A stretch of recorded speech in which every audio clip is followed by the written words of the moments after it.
because in the end the full send is just also, it's kind of a trophy, but it's more like a crazy memory for the rest of your life. Yeah. Deep talks. Yeah, man. Deep talks out here. We get into it. You know what I mean?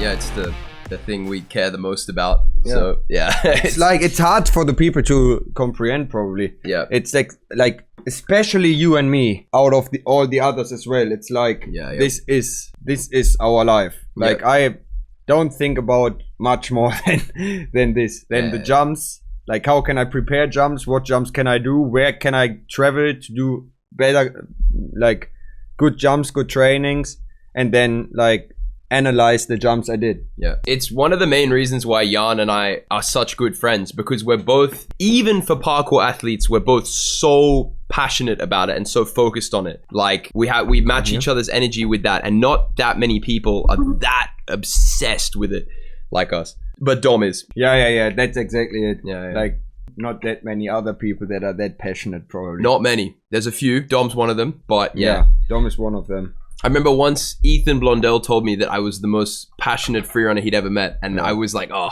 that made me so gassed. Yeah. Before that, I didn't realize that I was a bit different to the other athletes in terms of how much I liked the sport. I thought everyone thought the same. And then after a while, I realized, like, okay, some of us are even more obsessed. Sometimes, to be honest, when I hear, oh, you're so passionate, you don't think about anything else, I'm like, is it too much? Am I too focused on this one thing? But then I'm also like, nah, it's like, that's me, man. It's like, that is 100% me. It is what it is. It's like, fuck the rest. Yeah. I mean, you are, but that's who you are. You know, what you are, definitely, but it's in some ways it's a negative, but that's who you are. You know what I mean? Yeah. Of course, like, 100%. Yeah. I mean, really, but it's funny because I remember when I had the hip fracture.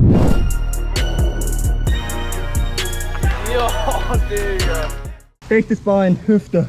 Kann nichts bewegen, steht völlig schief, kann nichts bewegen. And when I couldn't train for like 6 months. Yeah. And also with other injuries, like injuries that last for a little bit longer, you know, where you really can't train. It is bad for like a day or two, but not really, because I fully accept it. Yeah. And I can easily do different things then. And I'm still passionate about parkour, but I'm not like, oh fuck, I can't go out, I can't train right now. I fully accept it, and it's totally fine.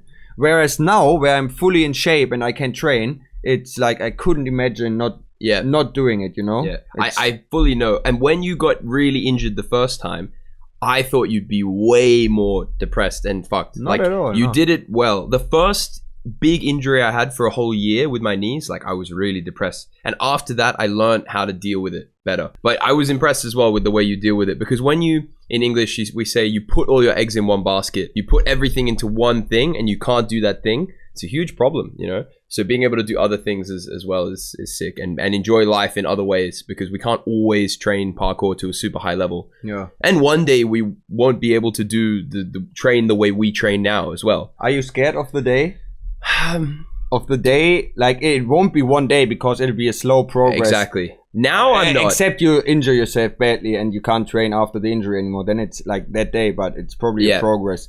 Are you scared of the time where you can't push the sports, like you don't train different sports for the purpose of getting better in parkour? You know what I mean, right? I know what you mean. You eat all the things we do to get better. Yeah. I'm more scared of a big injury, right? Mm-hmm. That the not being able to really push, I'm not that scared of, but I want to complete a lot more career achievements before then. Mm-hmm. So you see, Dom I talk with him about it. Dom's mindset has changed a little bit, I think, with this. Since the fall, or what?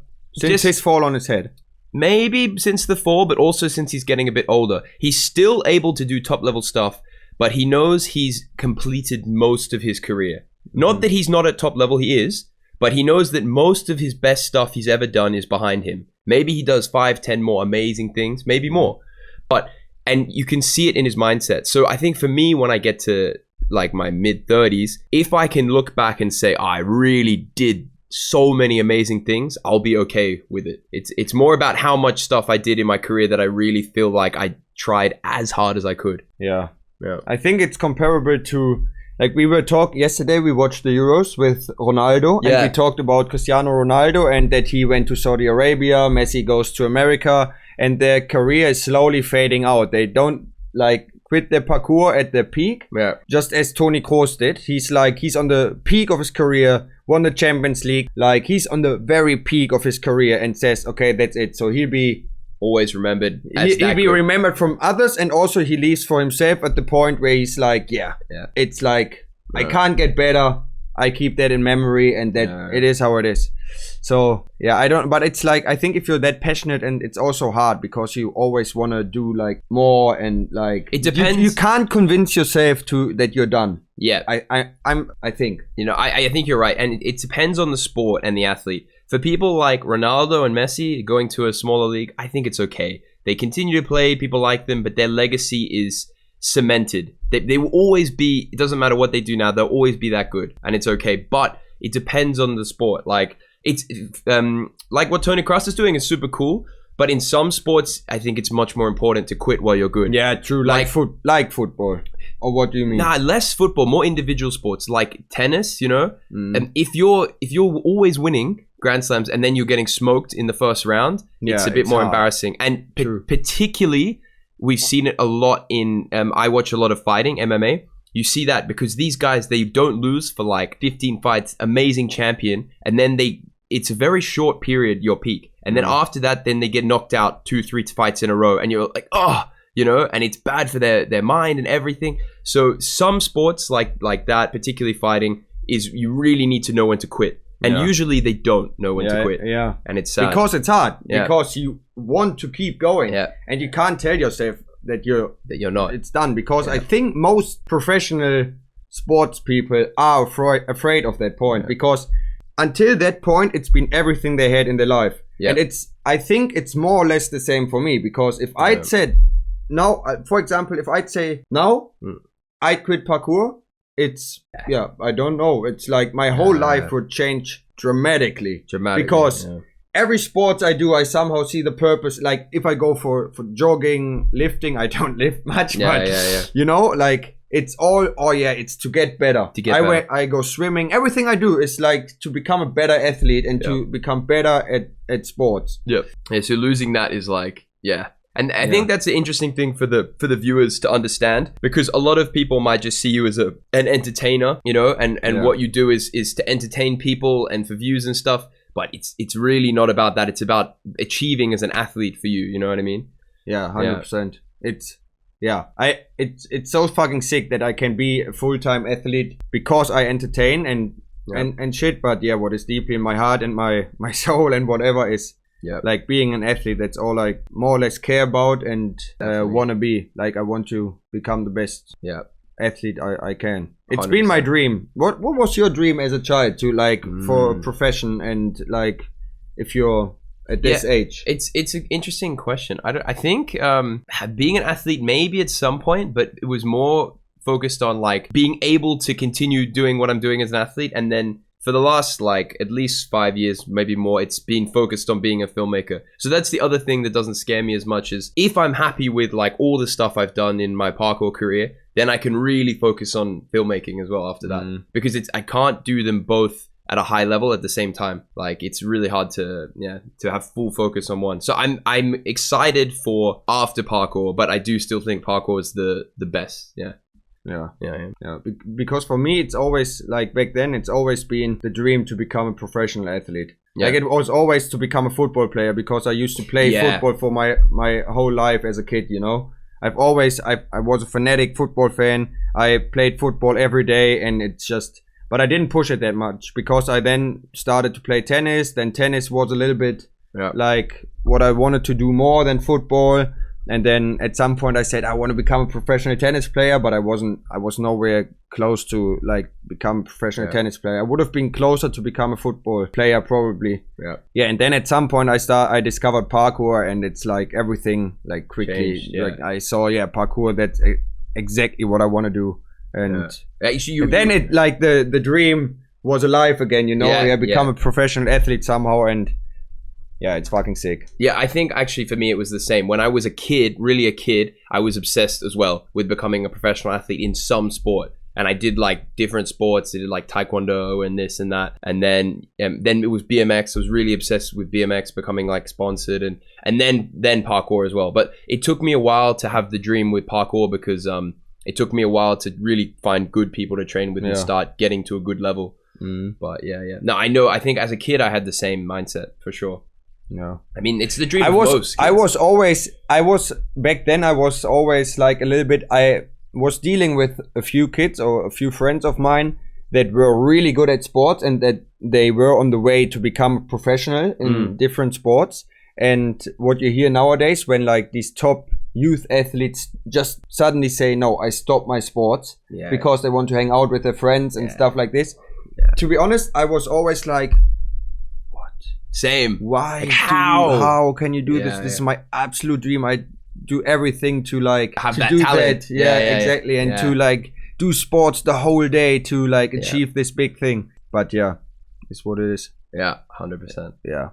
But I think the way we do it and pursue that dream nowadays is like the best option there is. It is kind of professional athleticism, but combined with maximum fun and like adventure and all the things that come along with YouTube and Schlappen and like, it's like in general the parkour life is fucking awesome. Yeah, I think so. It is awesome. It's really adventure and like exploring. And because the thing is, you could be a professional footballer in like the 3rd league and make some good money and stuff, but you're a very small fish in a very big pond. You know what I mean? But what do you mean? So it's like, a saying in English. No, I know what it means. Yeah. In like, what way? So as a footballer, unless you're like really top, small fish in a big pond, whereas we can be big fish in a small pond. You know, so not many people know parkour, but the people that do, it's like, okay, they know us. You know, we push this sport. Whereas if you're in football, you're not pushing football. You're just in the system. And if you really love it, it's okay. But at the end of the day, unless you're unbelievably good, you're never remembered from it. You know, you just have to do it for yourself. No. Yeah. But us, at least, we get to watch our videos and really remember like all the adventures and everything, you know. So it's super cool. Yeah, it's not just collecting trophies, it's about collecting memories. Yeah. Yes, the sport and what we do. Yeah, collecting memories is a good way to put it, for sure. Yeah, sick. Yeah, it's fucking sick. Because in the end, a full send is just also, it's kind of a trophy, but it's more like a crazy memory for the rest of your life. Yeah. Yeah. Deep talks! Yeah, man. Deep talks out here! We get into it, you know what I mean? Fucking hell. There's not that many people. No, it's like, that's also the thing. Yeah. It's, bro, you're one of the people you can really... Yeah, really understand. We're on the same wavelength. Yeah. I wonder how it is for the people, if most people watching have something in their life that they're that obsessed with. Because people have passions, but not that many people have something they're super obsessed with. I think passion is the word is used too much these days. Yeah. Like if you do something, you say, oh, it's my passion. But I think the word passion is really not that easy to say, yeah, I'm passionate about that. It's a very strong word. Yeah. I think there are it's like a hobby or something you like to do, and a passion is like 3 massive, or like a hobby is something you like to do, like is one, and a passion, it's like something completely different. For me, a passion is the driving force in your life. Exactly. It's your life. If you have a passion, you have a proper purpose in life. Yeah, it's the main focus in your life. Yeah, for sure. Chad, what do you say? Do you have a passion, or you've got something that you really like? Yeah, I'm curious actually. Also auf Deutsch auch nochmal an alle hier im Chat, habt ihr irgendwie eine Leidenschaft, also irgendeinen Sinn für euer Leben, oder eher was ihr einfach gerne macht? I don't think I agree with that. Is he saying a passion is when a hobby meets your work? Yeah, he says, a passion is when hobby gets your life. Your life? Becomes your life. Okay, yeah, becomes your life. I thought he meant becomes your work. Okay, yeah. When a hobby becomes your life, I'd say, that's probably correct. But it's not, you can have a passion without it being your work. Yeah, exactly. Yeah. And I think your passion or your hobby gets your life if you're passionate about it. Because then you have to put everything in. Yeah. And you have to accept that this is your life. That is everything you do. Even athletes who are trying to become pro, or any serious athlete, usually doesn't work a full-time job because they have to focus on that. Even like in athletics, you know, the seniors who are trying to become pros, they work smaller jobs and stuff. You need to build your whole life around it. You know, Yeah. you can't work a full-time job and be serious. If you're willing to build your whole life around it, yeah. Yeah, then it's... One of the guys says, playing guitar since the age of 6 and I'm fucking obsessed with it. It's my passion, my everything. Yeah, 100%. Fucking sick. Yeah, that's, I'd agree, that is a passion. Yeah. That's so sick. I think that we are just, the way we can also see it is that we are extremely lucky people because we found our passion at a young age. Yeah. Which is probably the best thing that could happen in your life. That you find something in the early stages of your life which is your passion. Yeah. And but I think it's never too late to find a passion. It's like it's something you probably have to discover, and some people discover it early and some people discover it when they're a little bit older, but I'm pretty like almost certain that there is something like a passion for everyone somewhere, you know. People are often too afraid to try and like pursue it though as well. Like, because it's an uncomfortable thing usually to pursue a passion. Yeah. And then, you know, you need to work, you need to do all these things in life, fair enough. But to really build your life around something that you really love to do is also a scary thing to do. It is a scary thing to do. Yeah. And it sometimes doesn't come with the first day. Yeah. Like, of course, parkour was like, when I discovered parkour, I had the first training session. I'm like, yeah, that's fucking it. That's what I want to do. But that it became a passion, it takes a while to find out like all the things that come along with it. Yeah, it's like the lifestyle and everything. Yeah. Passion is something that gets you excited every time. Something that makes you want to improve no matter the cost, says Evil Jürgen. It's the guy with the guitar as well. I think, that's 100% it. Yeah, getting excited every time, it's important as well, because like I'll be in the gym doing squats and trying to get motivation. And how I motivate myself is I think about the jumps I want to do. Yeah. And yeah, exactly. Bro, sometimes I get so emotional in the gym just thinking about it. I get so gassed, like I almost like start to cry in the gym just thinking about doing it. I'm like, fuck, okay, I gotta focus. But like, I care about it so much, you know what I mean? 100%. Yeah, it's crazy. Yeah, I remember that one day I did, what is the skiing? Like where you don't ski, you do it like go for a run. Like skiing on flat surfaces. Oh, okay. Langlauf. Langlauf, yeah. You know Langlauf? Yeah, sort of, yeah. Great. Cross-country skiing, I think in English. Yeah. Cross-country skiing. Yeah, cross-country skiing. I had this experience. I have it a lot because I just, I started to go swimming like twice a week, and I do workouts every now and then. I'm not lifting, but I do like exercise and shit. And every time I think about, it is good for parkour, and it's good for like for my sports, for my life. But when I did this fucking cross country skiing back then, it was so exhausting and it wasn't really fun, but I was pushing so hard, like for 1, 2 or 3 hours, I don't really remember. And with every step I took, I thought about Leon 25, and I knew this will make my legs stronger. It will make my body stronger, so I can one day smash this fucking stair set. And it is 100% true story. Yeah, like gets you so gassed. Yeah, so gassed thinking about it. Yeah. I love it. Yeah, it's interesting. You said to have your passion and find it is kind of a privilege, and I agree, it is. And it's also like it helps to be a bit privileged to do it. Like if you are always working to survive full time from like the time you're like 15. You know, just to be able to live, it's really hard to find time to do something else and find your passion. You know, lucky for us, we were able to like sort of find it early and then like live at home and build into it slowly. But yeah, it is definitely a privilege to be able to find and dedicate time to your passion. Yeah, 100%. True. Yeah, it's true. Yeah. Thanks to everyone for contributing to this very, very deep talk. Deep talk to this big deep talk. Shows a lot again that how passionate we are and how sick it is to have a passion, and hopefully encourage people to go out there, try new things, and try to find something you really love, and your life can change. 100%. Yeah.